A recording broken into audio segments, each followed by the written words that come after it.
جی مفتی حنیف قریشی صاحب، تھوڑی سی ہلکی سی شکایت آئی، باقی تو اتنی شکایت نہیں تھی. حالانکہ ایک بڑا مشہور ہوا تھا واقعہ پچھلے دنوں، ایک بچی کے ساتھ، ہندو کمیونٹی کی بچی تھی جس کے ساتھ زبردستی کی گئی تھی، اور وہ بہت زیادہ پبلسائز ہوا تھا. حالانکہ میں نے کہا کہ بھائی اس میں پھر زینب بھی ہے، اس میں پھر 10 نام اور بھی بچیوں کے شامل ہیں جن کے ساتھ قصور میں ہوا. لیکن جب آپ اوبویسلی ایک مائنورٹی کے ساتھ یہ سارا کچھ ہوتا ہے تو وہ ذرا زیادہ پردے پہ آتا ہے. تو میں چاہ رہا ہوں کہ اس پہ سمجھانا بہت ضروری ہے. بسم اللہ والصلاۃ والسلام علی رسول اللہ. آج مجھے جس وقت پروگرام کے جو پروڈیوسر ہیں انہوں نے بتایا ہے تو ان کا یہ خیال تھا کہ بھئی ہم تھوڑا ان کا سیگمنٹ الگ کر دیں اور ہمارا الگ کر دیں. میں نے کہا بھئی ایسا ہونا چاہیے کہ ہم سارے اکٹھے بیٹھیں تاکہ ایک پیغام جائے کہ پاکستان کے اندر یہ جو دکھایا جا رہا ہے، ہمارے وطن کے دشمن جو دکھا رہے ہیں، جو پاکستان کے مخالفین دکھا رہے ہیں کہ یہاں مارا مارو چل رہی ہے، بھائی یہ کوئی چیز نہیں ہے پاکستان میں. بالکل. اور یہ جو تاثر دیا جا رہا ہے کہ یہ جو ملاز ہیں ان کے ہاتھوں میں بندوقیں اٹھائی ہیں، ان کے ہاتھوں میں کلاشنیں اٹھائی ہیں اور یہ تو مرو مارو کے چکر میں ہوتے ہیں. نہیں بھائی، یہ پاکستان ہے. اور میں آج بھی، اس سے پہلے بھی ہم پورا یہ جتنا دنوں سے ہمارا پروگرام ہے ہم اس پہ بار بار یہ پیغام دے رہے ہیں کہ خدا کے لیے اس بات کو سمجھیے. اسی طرح اگر کوئی شدت پسند لوگ یا دین دشمن لوگ یا وطن دشمن لوگ وہ کسی بھی کمیونٹی سے ہوں اور وہ کسی بھی کمیونٹی کا لبادہ اوڑھ کر وہ خلاف قانون حرکت کرتے ہیں تو اس سے اس کمیونٹی کا کوئی تعلق نہیں ہوتا. اب جو ہمارے ماشاءاللہ بشپ صاحب نے ایک بات کہی ہے، میں یہ سمجھتا ہوں کہ اس حوالے سے ان کا یہ جو درد ہے اس میں سب سے زیادہ ہمارے انتظامی معاملات کار فرما ہے. میں نے لفظ پھر بولا ہے، ہمارا یہاں پر انتظامی ان کا تو 1-2 کیس ہوں گے، یہاں مسلمانوں کے تو زیادہ کیس ہیں، اور پھر توہین رسالت کے تو 2-4 کیس ہوں گے، یہاں قتل کے، جناب ڈکیتی کے، چوری کے اور دیگر دفعات کے ہزاروں کیس ہیں.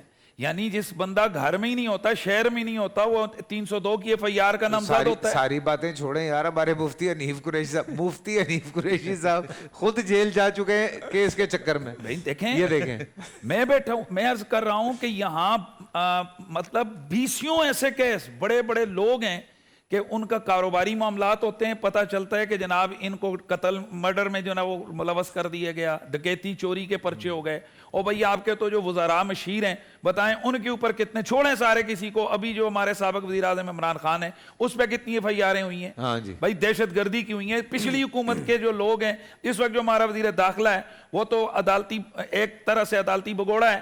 ہمارے جو وزیر اعظم ہیں ایک طرح سے ان کے خلاف عدالتی طور پر تو ان کے جناب مفرور کے آرڈر نکلے ہوئے ہیں. تو اب اس طرح کی چیزیں یہ پورے ملک میں کامن ہیں، اور یہ ہمارا قانونی یا جو کہتے ہیں قوت منفذ جو نفاذ کی قوت ہے، یہ اس کی کمزوری ہے. باقی اگر 500 یا 1000 کیس قتل کے غلط رجسٹرڈ ہو رہے ہیں تو ہم یہ نہیں کہہ سکتے کہ یہاں پر اس قانون کا پرابلم ہے. اگر ڈکیتی کے ہو رہے ہیں تو یہ نہیں کہ اس قانون کا پرابلم ہے.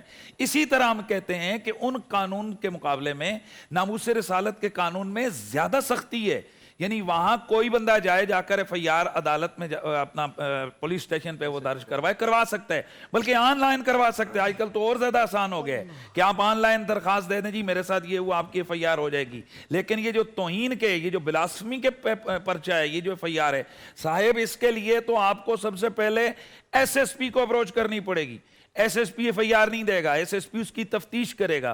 تفتیش کرنے کے بعد جس وقت وہ اس بات پر سیٹسفائی ہوگا، وہ پکا اس کو یقین ہوگا کہ یہ جرم ہوا ہے، اس کے بعد وہ FIR کرے گا. اس کے باوجود پھر بھی وہ جو ملزم یا ابھی تک وہ ملزم ہے اس کو پورا حق دیا جاتا ہے کہ وہ عدالت کے اندر، کورٹ کے اندر وہ اپنا دفاع کرے. اور ہم دیکھتے ہیں آئے روز جناب چھوٹی کورٹ، چھوٹی سے نہیں بڑی کورٹ کے سے لوگ چھوٹتے جاتے ہیں.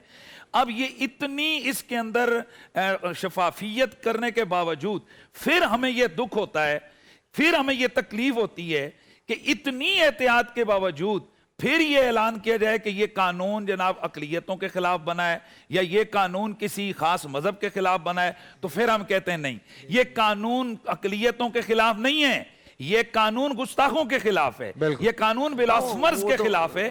اور وہ کوئی بھی ہو، وہ مسلمان ہے، وہ ہندو ہے، باقی رہ گئے اقلیتیں، ہمارے نبی پاک صلی اللہ علیہ وسلم نے ایک طرف اسلام میں مسلمانوں کے حقوق بیان کیے ہیں، دوسری طرف اللہ کے نبی نے اقلیتوں کے حقوق بیان کیے ہیں۔ اللہ کے نبی نے فرمایا الا ومن ظلم معاہدا او انتقصہ او کلفہ علی غیر طاقتہ، اور حضور نے آگے ارشاد فرمایا فانا حجیجہ یوم القیامہ او کما قال نبی علیہ السلام، جس نے کسی ذمی پر، معاہد پر یعنی اقلیت پر ظلم کیا، اس پر اس کی طاقت سے بڑھ کر اس کے اوپر اس نے سختی کی، یا اس کے جان مال اور باقی معاملات میں نقصان کا اس باعث بنا، فرمایا میں قیامت والے دن اس اقلیت کی طرف سے اس کے خلاف کیس لڑوں گا، اللہ اکبر، میں کھڑا ہو جاؤں گا۔ پورا سال انتظار تھا مجھے اس رمضان میں، 30 دن 6 ٹیمز، 12 کنٹیسٹنٹس اور کیش کا پاؤں۔ اب گیم وہ ہوگا جسے آپ کا نہیں ہے، جس نے جو کرنا تھا کر لیا۔ لاکھوں عوام کو دینے کا ذمہ ہم نے حصہ، شور گونجے گا ہر گلی نکڑ اور دکان، رمضان لیگ بنے گی آپ کی پہچان، نعرہ لگے گا تو پارا چڑھے گا۔ گیم شو ایسے چلے گا رمضان لیگ، روزانہ شام 7 بجے صرف بول انٹرٹینمنٹ پر۔ بول انٹرٹینمنٹ کے شوز دیکھنے کے لیے ہمارے چینل کو سبسکرائب کریں اور بیل آئیکن پر کلک کرنا نہ بھولیں۔